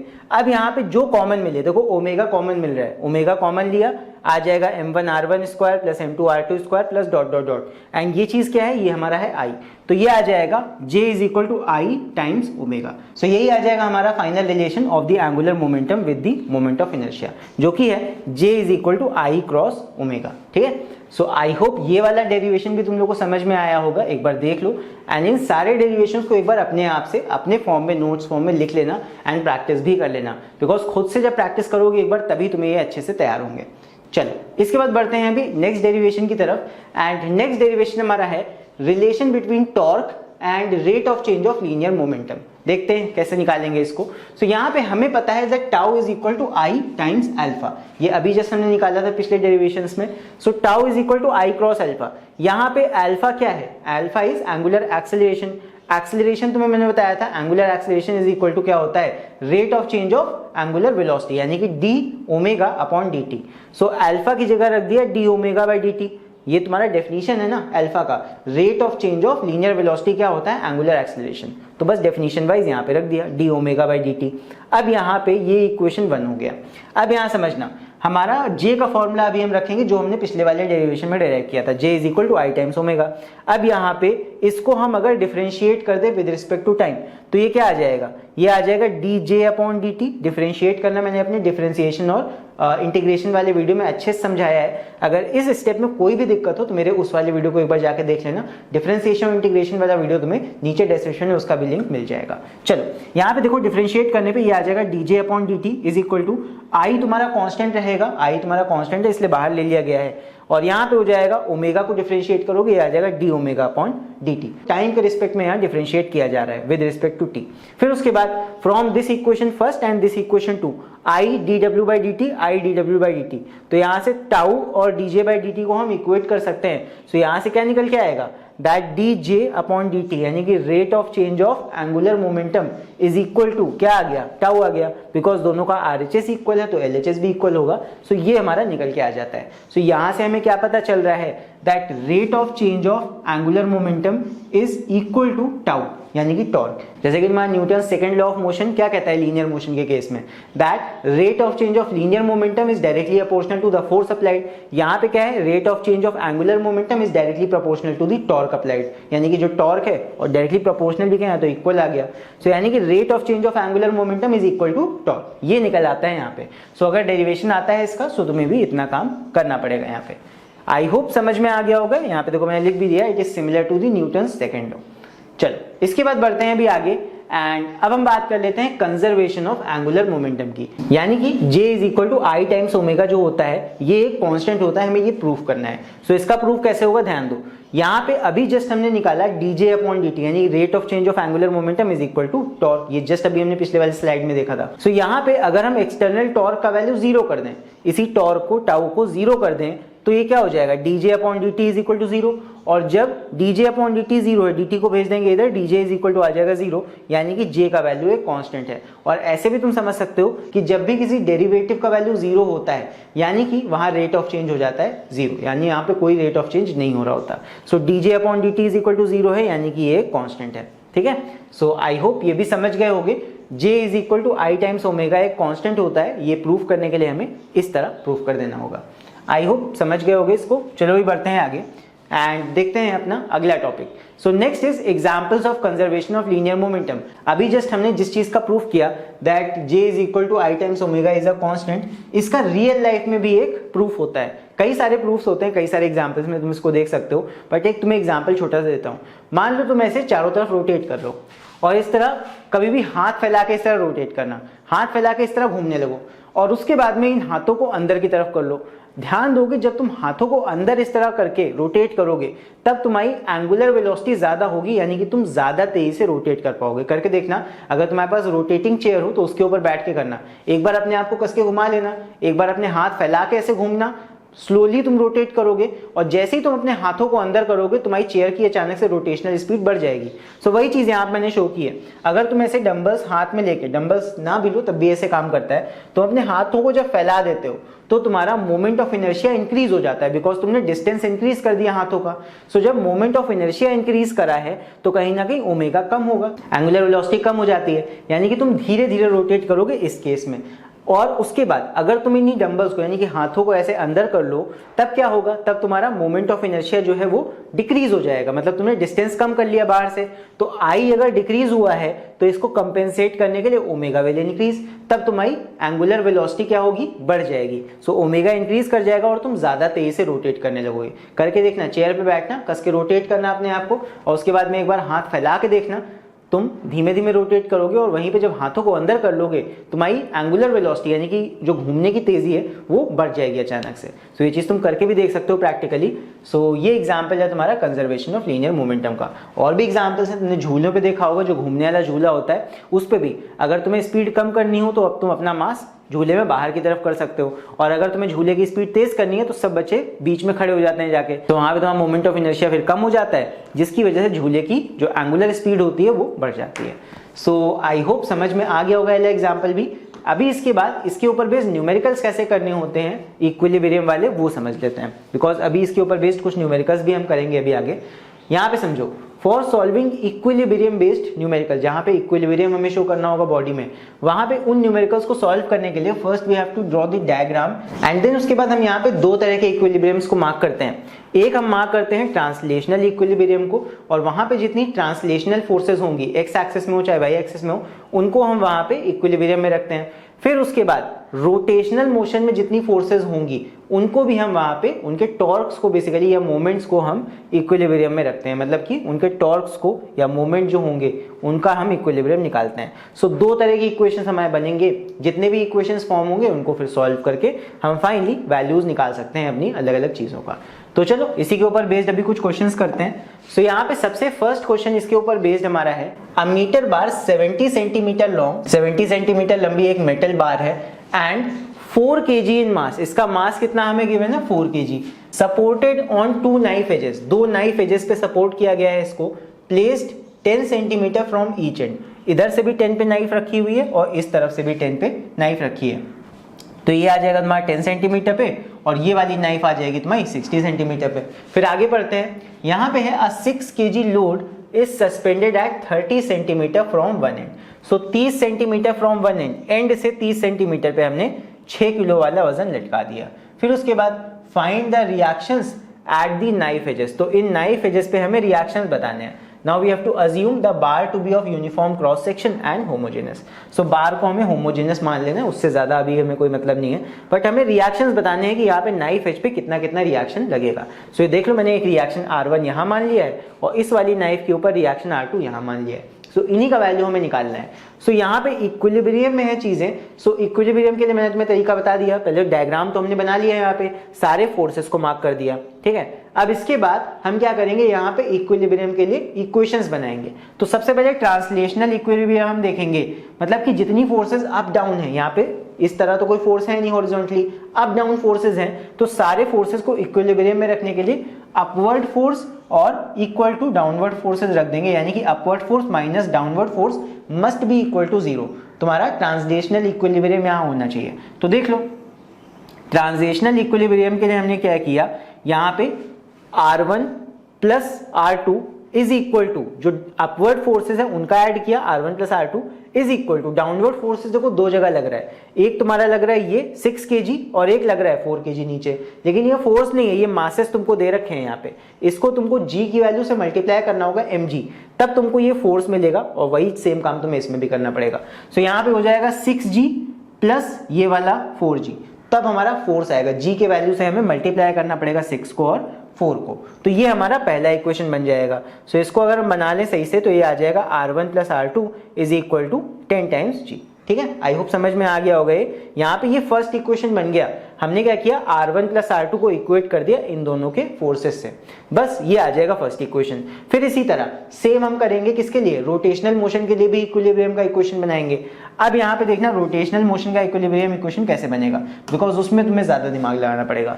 सो फॉर रोटेशनल मोशन यहाँ पे हम क्या करेंगे, देखो एक लाइन से चलो, पहले R1 को देखो। R1 का डिस्टेंस तुम्हारा सेंटर से कितना है, सेंटर यहाँ पे क्या लोगे, जहां पे तुम्हारा सेंटर ऑफ मास प्रेजेंट होगा। सेंटर ऑफ मास तुम्हारा कहां पे आएगा, एग्जैक्ट तुम्हारे स्केल के सेंटर पे 35 पे।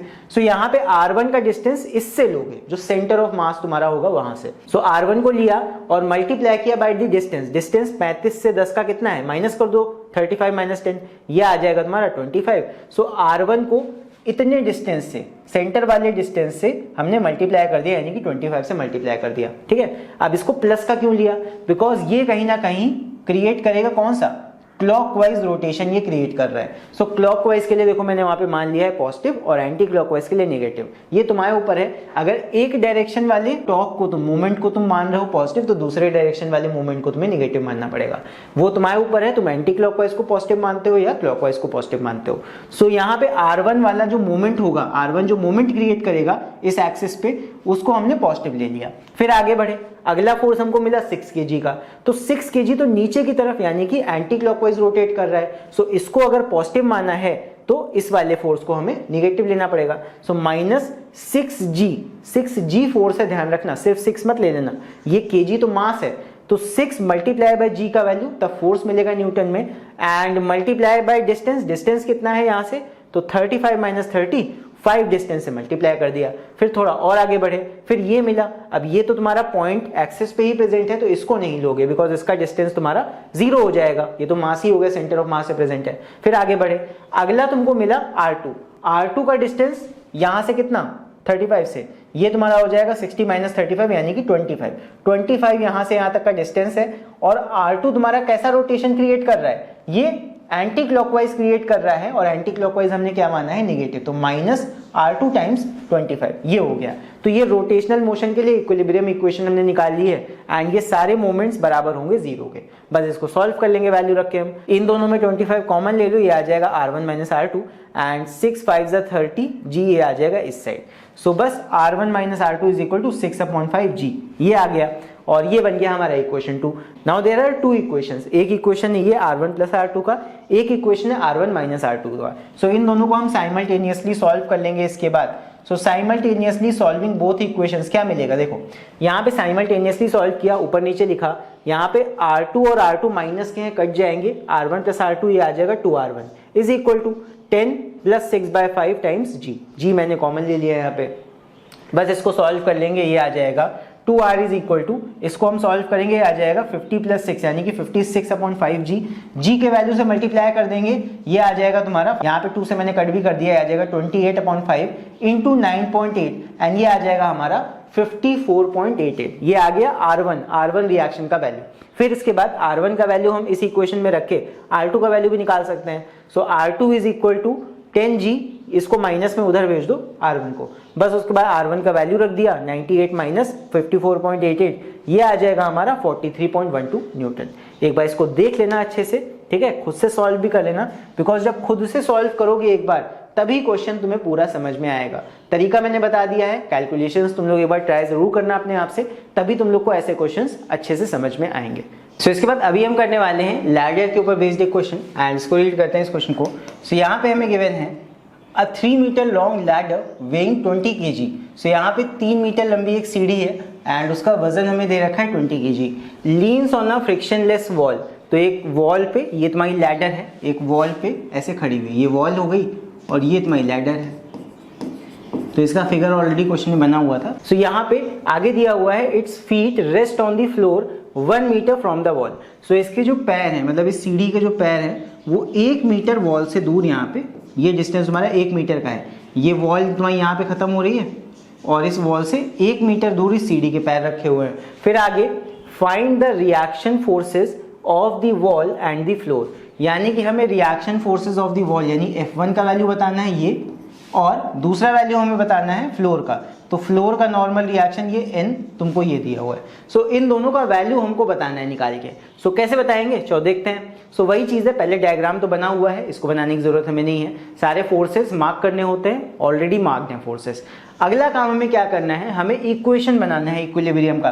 किसके लिए, एक तो तुम्हें ट्रांसलेशनल मोशन के लिए बनाना है और एक तुम्हें बनाना है रोटेशनल मोशन के लिए। सबसे ट्रांसलेशनल मोशन यानी कि जो फोर्सेस वर्टिकल या हॉरिजॉन्टल हैं उनको देखो।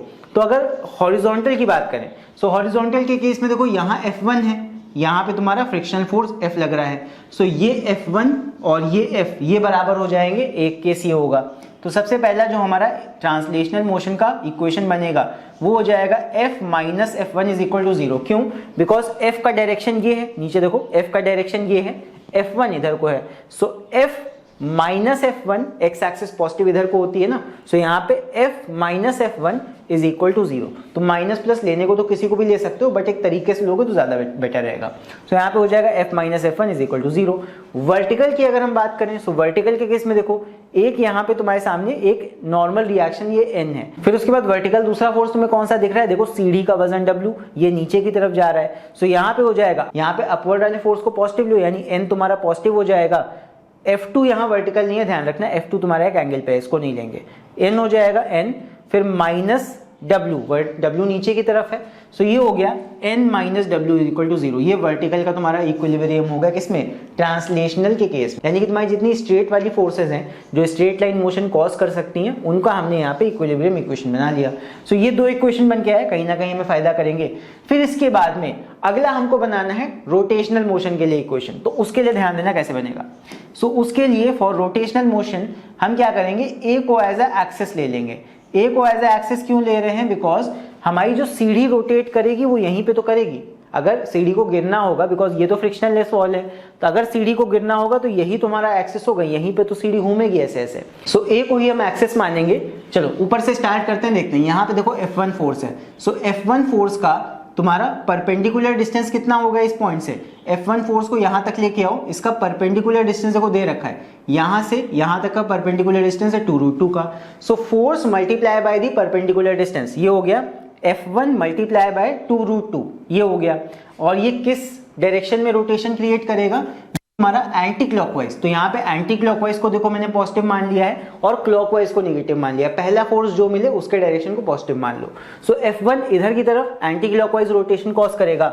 F1 इंटू डिस्टेंस हमारा है वर्टिकल वाला 2√2 का। फिर उसके बाद माइनस अगला हमको फोर्स कौन सा मिलेगा, अगला फोर्स हमारा है W। सो W का भी परपेंडिकुलर डिस्टेंस देखो, W का परपेंडिकुलर डिस्टेंस ये वाला डिस्टेंस होगा। सो ये हो जाएगा W और ये डिस्टेंस होगा कितना, ये पूरा 1 मीटर है, आधा लोगे तो ये हो जाएगा 1/2।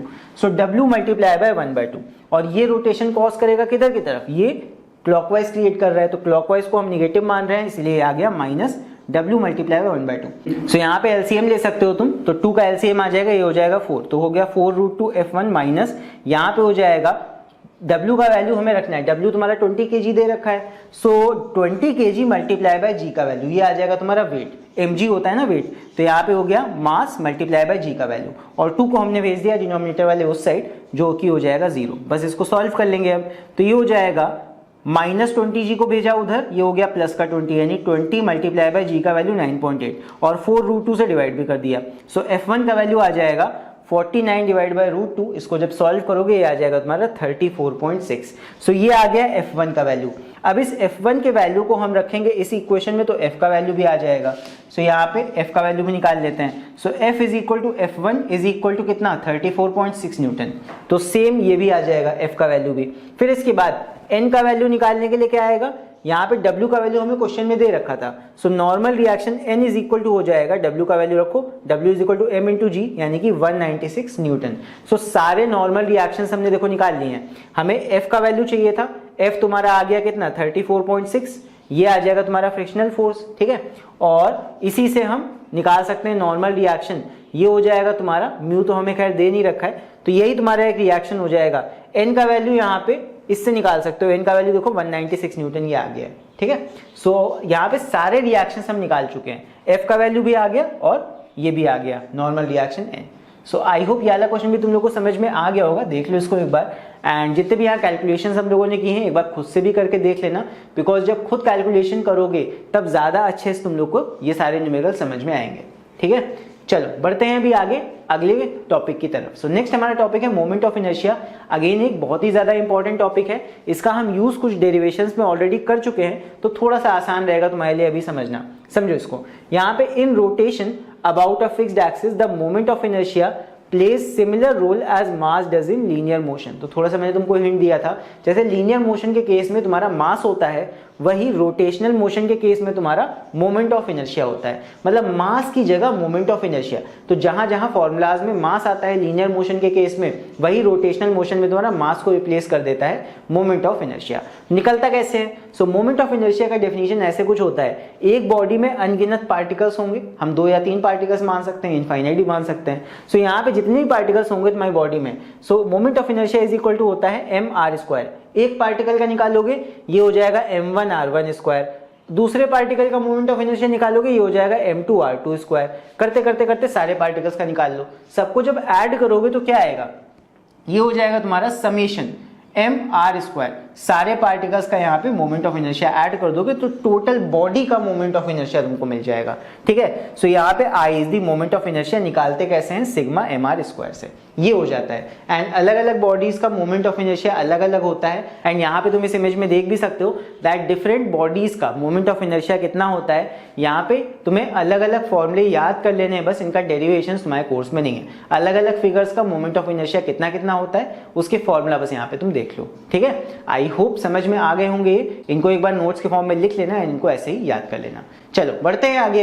अभी हम देखते हैं रेडियस ऑफ गायरेशन क्या होता है। So the radius of gyration of a body about an axis of rotation is defined as the radial distance of a point from the axis of rotation at which if whole mass of the body is assumed to be concentrated, its moment of inertia about the given axis would be the same as with its actual distribution of mass। तो जो तुम्हारा axis of rotation है उसका radial distance from one point, जहां पे तुम body का अगर पूरा मास भी कंसेंट्रेटेड कर दो तब भी उसका मोमेंट ऑफ इनर्शिया सेम है।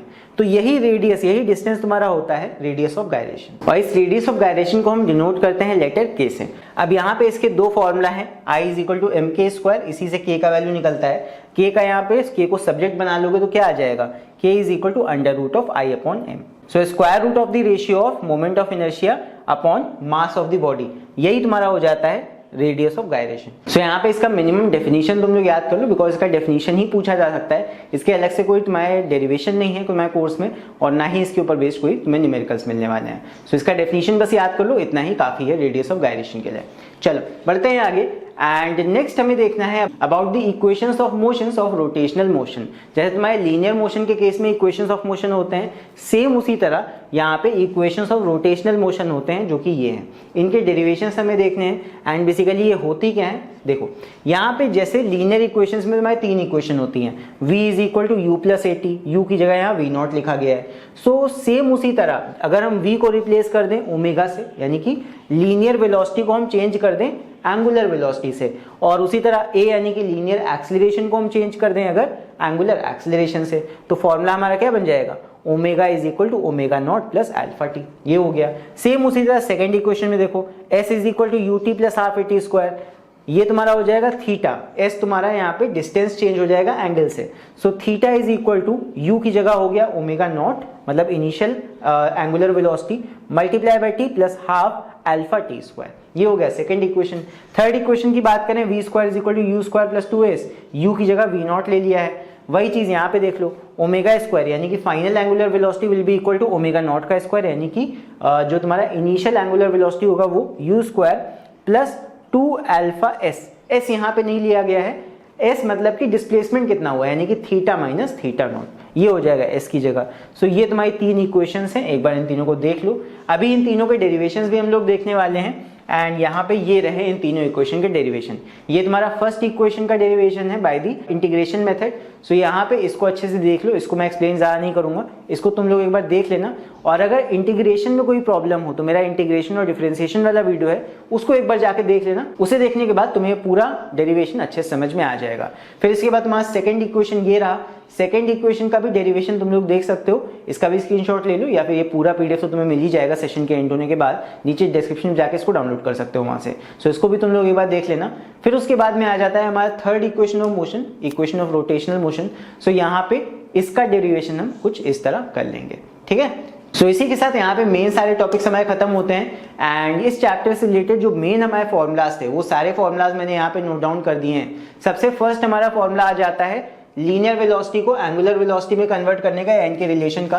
फिर आ जाता है एंगुलर एक्सेलरेशन को लीनियर एक्सेलरेशन में चेंज करने का फॉर्मूला, और उसके बाद एंगुलर एक्सेलरेशन का फॉर्मूला क्या होता है वो। फिर उसके बाद जो हमने फॉर्मूला को डिराइव किए थे अभी वो सारे भी मैंने लिख दिए हैं। I is equal to sigma m are square, ये मोमेंट ऑफ इनर्शिया का फॉर्मूला है। फिर उसके बाद tau is equal to I into alpha, ये तुम्हारा टॉर्क का रिलेशन है किसके साथ, moment of inertia and angular acceleration के साथ। फिर उसके बाद एंगुलर मोमेंटम का रिलेशन है किसके, एंगुलर वेलोसिटी के साथ में। So J is equal to I alpha.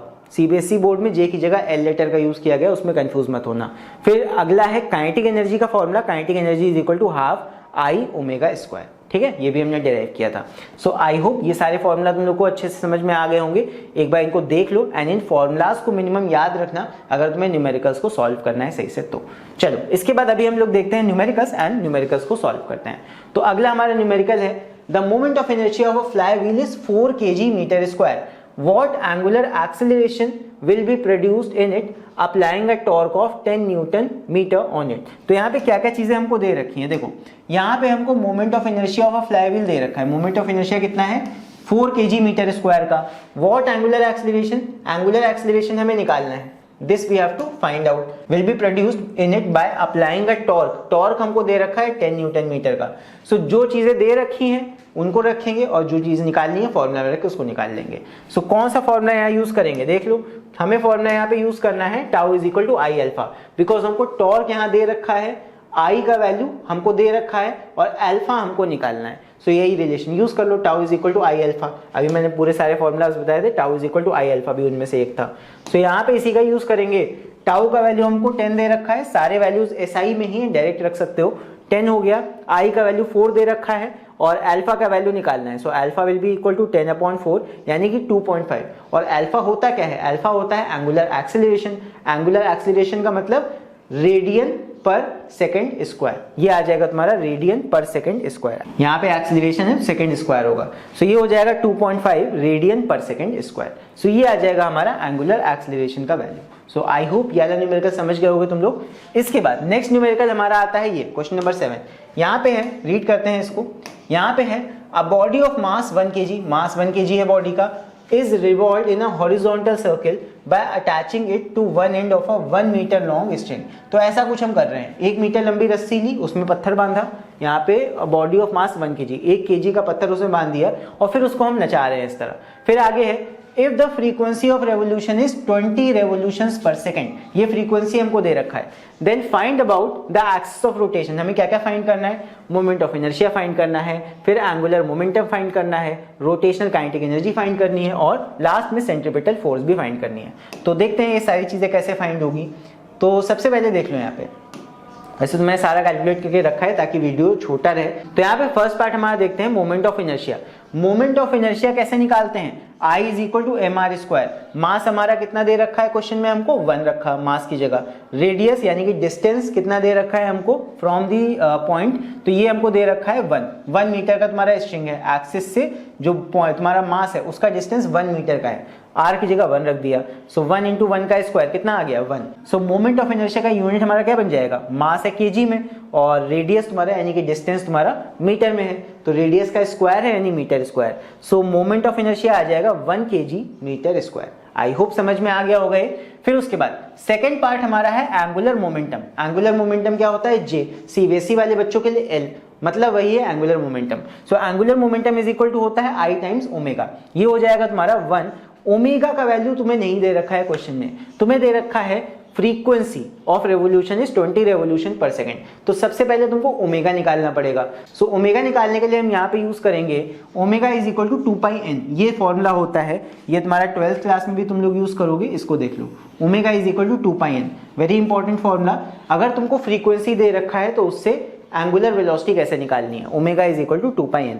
Number of revolutions per second यानी फ्रीक्वेंसी तुमको दे रखा है 20 रेवोल्यूशंस पर सेकंड का, क्वेश्चन में गिवन है यहाँ पे 20 रेवोल्यूशंस पर सेकंड। ये तुम्हारा n है, not omega.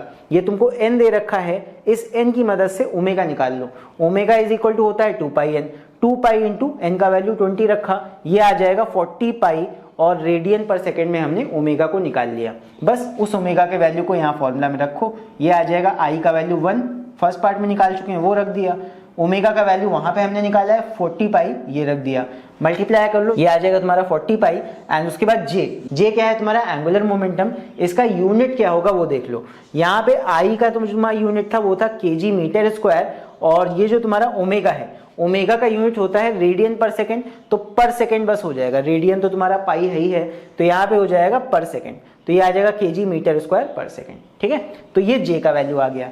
Next kinetic energy हमें निकालनी है। सो काइनेटिक एनर्जी का फॉर्मूला होता है हाफ आई ओमेगा स्क्वायर, बस इसका यूज कर लेंगे। ये हो जाएगा हाफ मल्टीप्लाई बाय आई का वैल्यू 1 आया है फर्स्ट पार्ट में, इसको रखा, ओमेगा स्क्वायर, ओमेगा हमारा है 40π, तो 40π का स्क्वायर, बस इसको सॉल्व कर लेंगे, ये आ जाएगा 40 का स्क्वायर 1600 डिवाइड बाय 2 आके हो जाएगा 800, और उसके बाद पाई का स्क्वायर। सो 800 पाई स्क्वायर निकाला हमने क्या है काइनेटिक एनर्जी, इसका यूनिट क्या आ जाएगा जूल।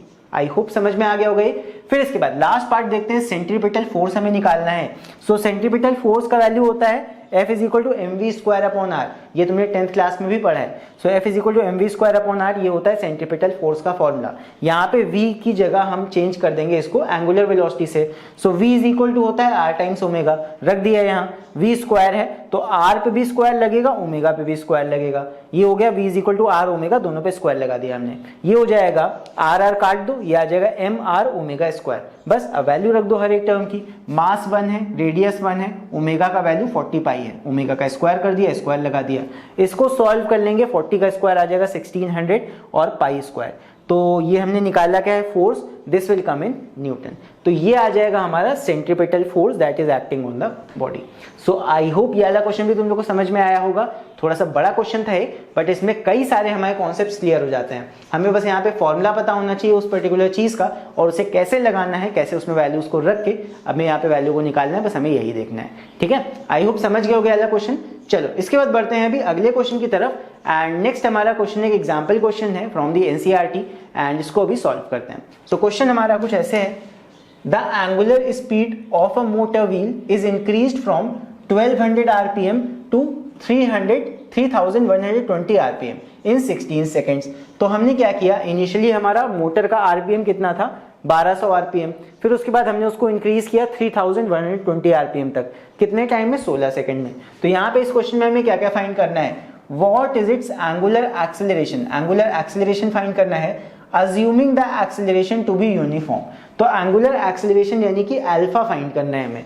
तो देखते हैं कैसे फाइंड होगा। सो फर्स्ट पार्ट में अल्फा निकालने के लिए सबसे पहले तो ये निकालो इनिशियल और फाइनल एंगुलर वेलोसिटीज कितनी है, बिकॉज वो हमें एंगुलर वेलोसिटी नहीं दे रखी है, वो हमको number of revolutions per minute दे रखा है। सो उसकी हेल्प से कैसे निकालेंगे देखना, फॉर्मूला यूज करेंगे omega is equal to 2πn का, हमें फ्रीक्वेंसी को चेंज करना है एंगुलर वेलोसिटी में, बिकॉज हमें फ्रीक्वेंसीज दे रखी है वो। तो यहाँ पे फ्रीक्वेंसी भी नहीं, वो आरपीएम तुमको दे रखा है, तुम्हें पहले उसको सेकंड में चेंज करना पड़ेगा। तो यहाँ पे हो जाएगा 2π मल्टीप्लाई बाय एन का वैल्यू हमको कितना दे रखा है, पहला इनिशियल वाला 1200 राउंड पर मिनट, पर मिनट को हमें पर सेकंड में चेंज करना है। तो इसीलिए देखो 1200 लिखा, नीचे पर मिनट था, हमें पर मिनट को पर सेकंड में चेंज करना है, इसीलिए डिनोमिनेटर में हमने मिनट को सेकंड में चेंज करके अपॉन 60 भी कर दिया। बस इसको सॉल्व कर लेंगे, ये आ जाएगा तुम्हारा 40π रेडियन पर सेकंड। फिर उसके बाद ओमेगा निकाल लो, फाइनल वाला वेलोसिटी एंगुलर वेलोसिटी कितना होगा, वो है तुम्हारा 3120 आरपीएम उसका दिया हुआ है। सो ये हो जाएगा 2π into is equal to 2π into 3120 divide by 60।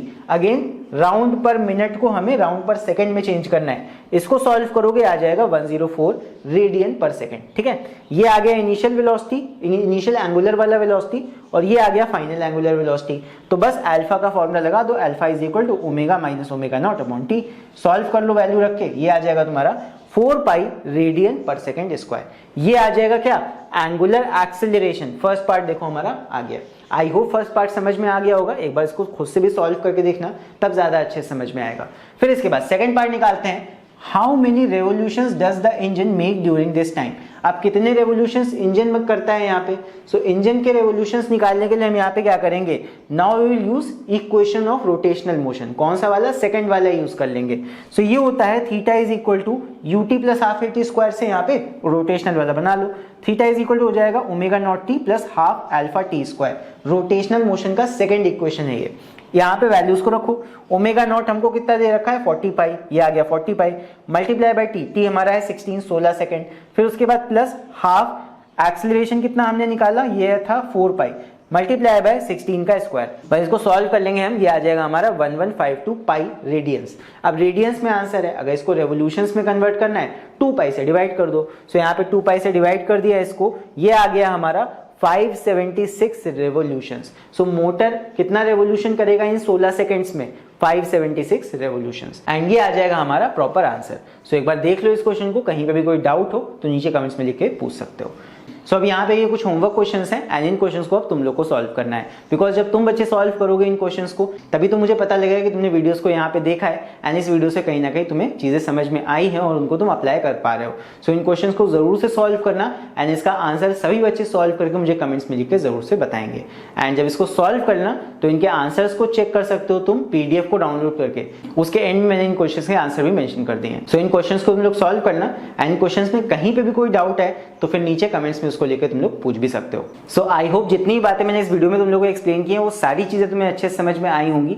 सो अगर ये वीडियो तुम्हें अच्छा लगा हो तो इस वीडियो को लाइक जरूर करना, और बाकी अगर इस चैनल पर नए हो तो इस चैनल को सब्सक्राइब भी करना, बिकॉज इन वीडियोस को बनाने में सच में बहुत ज्यादा मेहनत लगती है, लगभग एक दिन से ज्यादा का समय लग जाता है ये सारी स्लाइड्स प्रिपेयर करने में और फिर इन वीडियोस को बनाने में। सो अगर इस चैनल पर नए हो तो चैनल को सब्सक्राइब जरूर करना, और साथ में इस वीडियो का लिंक अपने दोस्तों के साथ भी शेयर करना ताकि उनकी भी इस चैप्टर में हेल्प हो जाए। तो फिलहाल के लिए अभी इस वीडियो में इतना ही, एंड अब हम लोग मिलेंगे अगले वीडियो में, तब तक के लिए take care, see you and bye bye.